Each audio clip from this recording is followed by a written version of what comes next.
Hello everyone, and thank you Judith for your very generous words. I'm very grateful to you personally for the guidance and support you've given to me over the years since I first began to idolise you at university at QUT in the 90s. Yes. Thank you for affording me this opportunity to speak to everyone here today. It's a real honour and been a great experience in itself.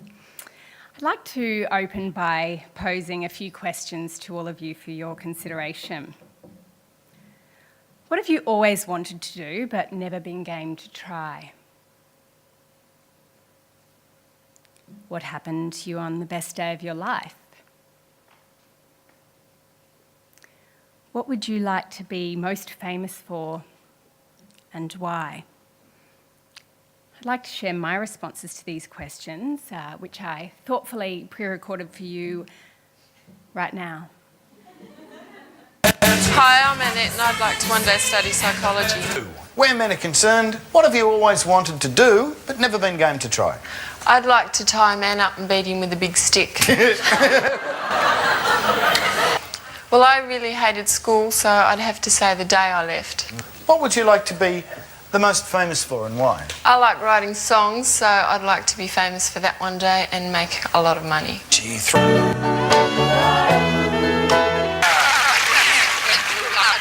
Discs like mine aren't sure to come to a complete computation because, David, your perfect match for the compatibility score of 68% is just a death. There's the perfect notes over there. You can give her a little kiss later on and say hello. In the meantime, well, you just have to put up with going to Hobart with Annette, I suppose. Not bad.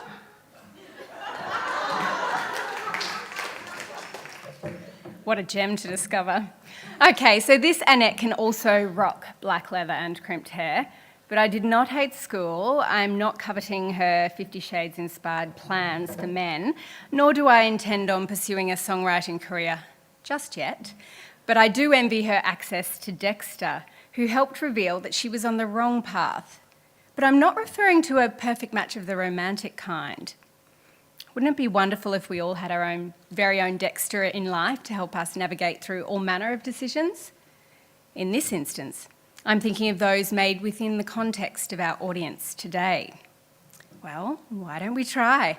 Let me introduce our next potential perfect match contenders. Contestants number 1 have been described as both the bearers of the flame or the crippling negative influence by John Bell, who also notes their dedication and generosity.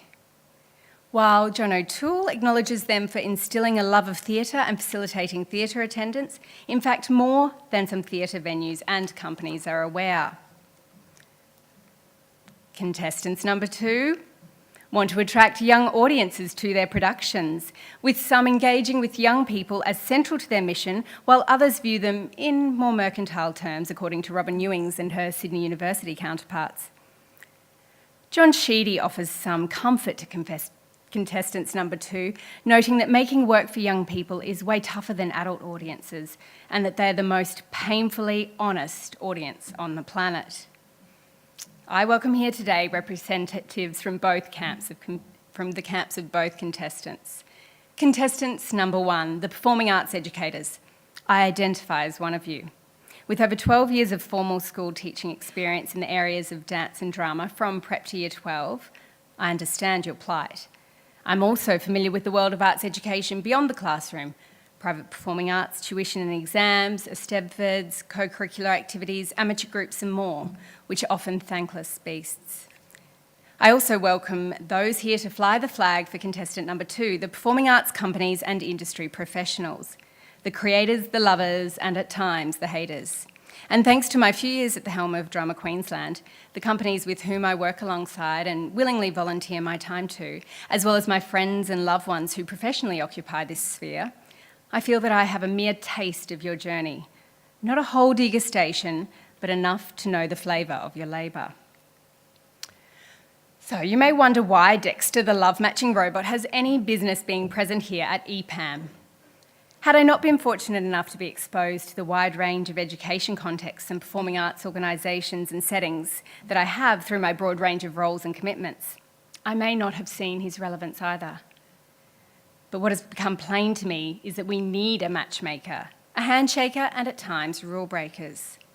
As Ewings, Hughes and Fleming state in the 2014 publication Young Audiences, Theatre and the Cultural Conversation, the Australia Council's call for more engagement between arts organisations and schools is timely, with John Sheedy supporting this view in his keynote address at Drama Queensland's Revitalise event last year, observing that the value of performing arts companies in the education system is a social and economic imperative.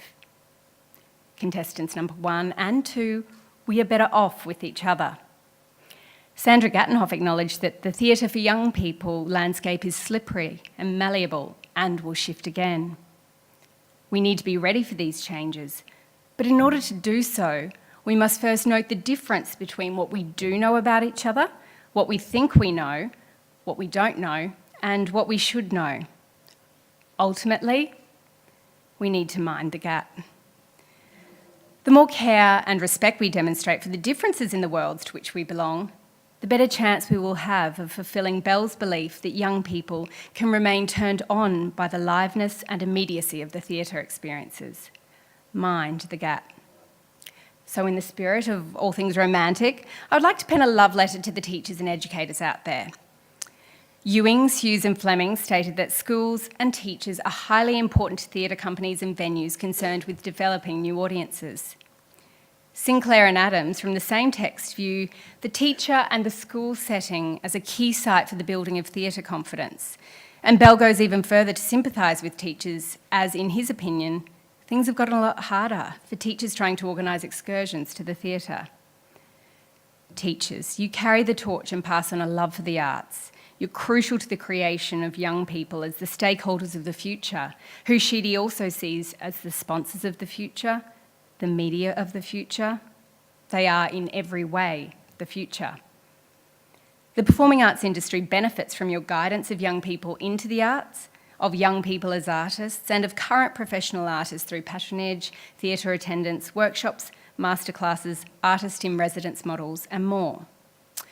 But educators, in true report card writing sandwich style, you also have some criticism in the middle in some comments, with one of the key informants of the Young Audiences text believing that something that you have to do as part of school is just one step above medicine in terms of desirable, while others in the same study reported that curriculum demands could lead to an over-analysis of the production at the expense of an aesthetic and emotional response, believing that the future of young people as theatre-goers could be limited by teachers making safe decisions, as well as selecting work by well-known writers or classics they could trust.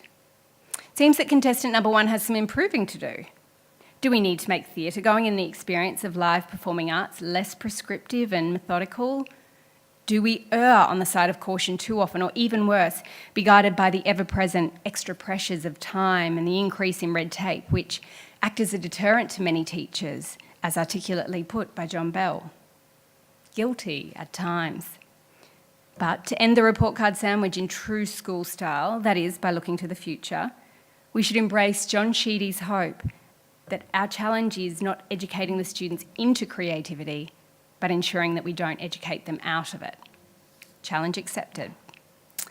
Now, performing artists and passionate company personnel, bravo, a standing ovation to you all, as Ewings and Co perceived that by and large your organisations were making their productions more accessible to young people in a wide range of areas, and paying more attention to young people in the artistic decisions they make. Others believe that key creative decision makers associate their artistic visions with their perceptions of performance in young people. But sadly, your reviews were not all 5 stars either, with research finding that mainstream theatre companies often fail to connect to the cultural interests and stories of young people. Adding salt to the wound, a previous artistic director from our very own city claimed that when programming a season of work, we don't aim it at anyone. I always think as soon as you start aiming a thing at anybody, you're not going to get them. You do what you think is right, and people will come. That's my view. Can seem harsh, or is it? For many of the companies in this room, young people may not necessarily be your core business or part of your main company mission. So, educators, or contestant number one, should we not be glad that we're being given the chance to interact with a broad range of companies with whom we can surely find our perfect match? And contestant number two, how wonderful it is that you can pursue your organisational and creative agenda, but still benefit from the interest, ticket sales, passion, growth, buzz, and a lot more generated by young audiences. Sinclair and Adam see the theatre excursion in which young people are scaffolded into new understanding through careful preparation and productive post-show discourse as pivotal in the future of the theatre landscape. And in her 2005 keynote address, Gattenhoff stated her belief that contemporary theatre for young people has the potential to be considered to be at the cutting edge of performance and theatre practice in this country. Yes, there is and can be a perfect match. But first, we need to mind the gap and be respectful of the differences that exist in the challenges we face in our often overlapping, similar, and undoubtedly mutually reciprocal and beneficial arenas. Just because we all went to school does not mean we understand the ever-evolving terrain that is education in the schooling system today. While progressive in many ways, the school setting is still very much a product of the Industrial Revolution. Educators know about the bureaucracy, politics, and limitations that at times prevent us from engaging with performing arts companies and teaching artists. But we want to. That's why we're here today. And I wish there were more, but they will come. When we have the funds, the time allowance, the administrative support, and creative followers, contestant number two, you will never find more loyal followers than contestant number one. And contestant number two, our artists and organisations, we hear of your resourcing, funding, space and personnel cuts, and we're learning that you're battle-weary, worn down by juggling production, administration and marketing duties before you even switch on your artistic sides. But know that your creative light, which to you may merely be a sparking ember, can to us or to our students and young people be a fire that burns and sparks the love for a profession, for their futures, and can often be what gets us through the, at times, mundane droll of the school bell. We want our school funds in your pockets, and we want this industry to grow. So while Dexter may seem like the ultimate pin-up boy for performing arts organisations and education settings, one who computes the suitability of a match and spews forth a percentage-based result on Zebfold perforated edge paper, I propose a different mascot. Well, not Gumby himself, but more of a hybrid. A half Gumby, half Dexter, flexible, malleable being with a desire to be environmentally conscious or green, dedicated to arranging the most suitable pairings between education and arts contexts to create love matches that are nothing short of perfect. This may seem dreamy, like Craig Evans's hair, and despite the fact that Ewings, Hughes and Flemings insist on the evident tensions between artistic and educational imperatives, it's a pursuit which I feel is worthy of our energy and commitment. Now, this area of debate is not a new one, hence the continual research and case studies which exist and which prompt the publication of new texts and the delivery of fresh keynotes. But it's still a crucial one. With transparency between stakeholders, documentation of current case studies to advertise the success of the potential union between the two bodies at stake, respect, clear communication, resisting the urge to judge or make stereotypical comments about the other party through lack of awareness or knowledge, and ultimately an ability to mind the gap, we can champion the plight of Gumter, maybe not, Dexby, getting closer, and allow the performing arts to, as John Sheedy put it, not just create theatre goers and makers for the future, but to satisfy young people as the audiences of today. Thank you.